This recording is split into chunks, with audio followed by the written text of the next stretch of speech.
Ram trucks built to serve. Good morning, everyone, and welcome to First Things First. I'm Jenna Wolf. That is the Hall of Famer Cris Carter. Good morning, this is Nick Wright. Gentlemen, great to see you. We've got a great show for you today. What? It's Nick's birthday. Happy birthday, Nick Wright. Oh, thank you. Happy Right. 35th My birthday, apologies. You're right. Nicholas It's Wright. your You got the birthday. year and everything right. Good job, Cris Carter. I had to do some research on you, man. Okay, thank Fresh you very cut. much. You Yes. look good. You're in a great yeah. mood. Great Much looking suit appreciated. outfit there. Nice. Thank Came you. in skipping this morning. It's great to have you. Thanks for being Thank here. you guys. Very Appreciate that. special birthday. There's no place I'd rather spend it than right here. They Well, offered me the day off. what about Lies, at lies, the and casino? other lies. Oh, well, that's Saturday. That's Saturday. Among other hot topics on the See you on the program outskirts today, of Philadelphia, everybody. Patrick About 12 Mahomes. hours. He dumped us that quick. The Chiefs are about to get a little better. Todd Gurley might have hit a breaking point, but we start with Gurley's team playing on Thursday Night Football. Tonight on Fox, Jared Goff and the Rams taking on the Seahawks. Both teams 3-1 right now. The Rams don't mind traveling to Seattle, where they've won 3 of the last 4 meetings. What they could do without is Russell Wilson's continued hot play.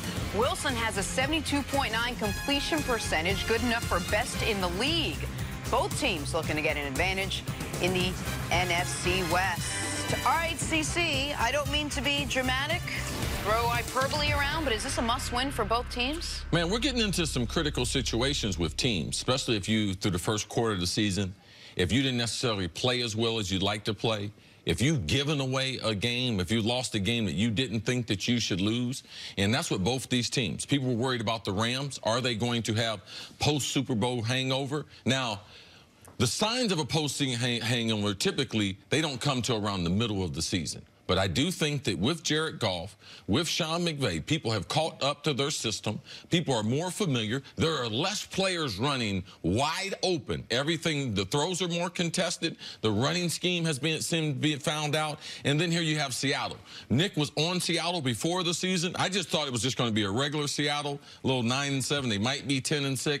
Nick, from the beginning, thought they were the best team in this division. He thought that the Rams would come back to the pack, but they lose at home to a Teddy Bridgewater New Orleans Saints, not a Drew Brees Saints. Like, you don't mind losing to the Saints, but if you look at that situation, the first game he takes over as a starter, you lose at home, a game they can't be proud of. It is a matchup. Both of these teams are built to face one another. When the Rams front office, when they look about the division, it's no disrespect to the Cardinals and the 49ers, but when they look at a model, they look in Seattle and say that's the team with Russell Wilson that we're going to have to beat. And the Rams with their defense. They won't get back to the Super Bowl without their defense improving.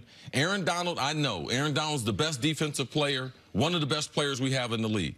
But I think this first part of the season, he's been doing a lot more freelancing, losing his gap control, leaving big gaping holes. We know they don't have good linebackers. We remember that from the Super Bowl. So now it's left that defense. How good is that defense? Jameis Winston scored 50 points against them. As much as Seattle likes to run the ball, Nick, as much as you hate it, they are ground and pound. They are from the 80s, 90s version of the NFL, facing the Rams team on a short week. How did the Rams team get back on track, Nick? Yeah, Seattle runs their offense like old Marty Schottenheimer Chiefs teams, which is not that surprising because the offensive coordinator in Seattle is Marty Schottenheimer's son, Brian Schottenheimer. They're going to try to just run the ball, and try to have it close late and see if Russell Wilson can make some magic. So we can't blame it on Darrell Bevell anymore. No, can't blame it on Darrell Bevell. It seems to maybe be an organizational philosophy where the organization seeks out coordinators that will run that style of offense. To answer your question, Jenna, I don't think it's a must-win game for either team because they're both 3-1, but I do think this game has an enormous air of importance for both teams because we just have, and I think a lot of the national media somewhat disregarded San Francisco, in part because of their schedule and in part because they didn't play last week. So they were 3-0, but then they didn't play last week. Yet we haven't seen them recently. What do we really make of them? The week 1 game, people said, they won. That's because Jameis gave the game away. Then they dominate Cincinnati. But San Francisco's sitting there undefeated. The loser of tonight's game will be in 3rd place in this division going into their week 6 games. And in the NFC this year, I don't think anyone can say, well, we'll just go get the wild card. I think there's going to be an 11-win team that does not win the division in one of these divisions. In the NFC, when you only have 3 teams right now with a losing record, your only clear path to the postseason is going to be winning your division. Falling to 3rd place as the loser of tonight's game is a big spot to be in. And I'll say for the Rams, to me, the Rams have more question marks at the moment because we don't know who they are.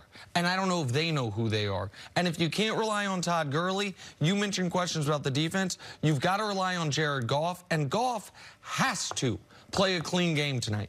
He's got 20 turnovers in his last 12 games. Little point of comparison, the gold standard in the NFC, Aaron Rodgers, has 20 turnovers in his last 38 games. So Jared Goff's been turning the ball over almost twice per game, dating the last 3 quarters of the season that he's played. He's got to play a clean game tonight in Seattle, where we know the crowd is going to be absolutely on fire. It's exactly what I was going to say, on point. If you see these 2 teams both at 3-1 and you take a deeper dive, one team is just so much more consistent and reliable. The other one right now, who came off a season where they were reliable in what they were doing, seems to lack an identity right now. Seems to have obvious questions with that running game. Seems to have questions, albeit recent ones, with the quarterback. How do you make good on that if you're the Rams? Well, I just believe it could be one of those seasons. We've seen teams like this before, that they've been on a couple-year playoff run. They're young. People predict them potentially to be a Super Bowl, represent the NFC, but you struggle. How healthy is Todd Gurley? Sean McVay, right now, is he a difference maker? Does he have a change-up pitch as he enters, I think it's his 4th season as the head coach? 3rd season. 3rd season as the head coach. 4th season for Goff, 3rd season for McVay. So does he have a change of pace? And Aaron Donald, can he get this defense to play the type of defense that we have seen them play over the last couple years? If those things, yes, they can get their season turned around. But you got to look at San Francisco and consider them to be legitimate. And you know Seattle is going to be there. Nick makes a great point. You better try to win your division in NFC because it is stacked. If you look at the NFC North, you got the Vikings, the Bears, and the Pack, and then you go with the Lions sitting there, by the way, at 2-1. There's only 3 teams right now in the NFC that you can cross off, you feel like. Washington can be crossed off. Arizona can be crossed off. And we had been saying the Giants can be crossed off, but I got to give the Giants credit in that they right now have 2 wins, and there's one other losing team in the NFC whose name I'm forgetting at the moment. But there's everyone in the conference is 2-2 or better except for 3 teams. And so you can go through the division and say there's 4 teams out there. Oh, Atlanta, the disappointing Atlanta Falcons. But even the Falcons, you see the Falcons on your schedule. You're not like that's an easy win. No. And so one other thing for the Rams for tonight. Jadeveon Clowney had his best game yet with the Seattle Seahawks this past week in their domination of Arizona.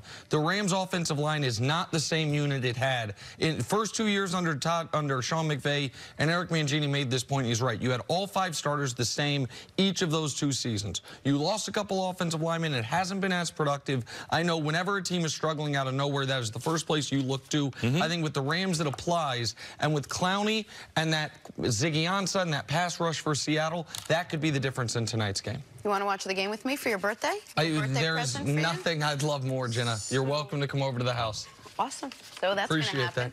Take a break coming up. I have my gift coming later. Okay. How can the Chiefs not jumping out of a cake take their offense to another level? That would be a gift for all of us, see? That's next on FS1. You can always check us out on the Fox Sports channel on SiriusXM. We'll be right back. You know what you can do for my birthday, see? Make plans with Jenna so she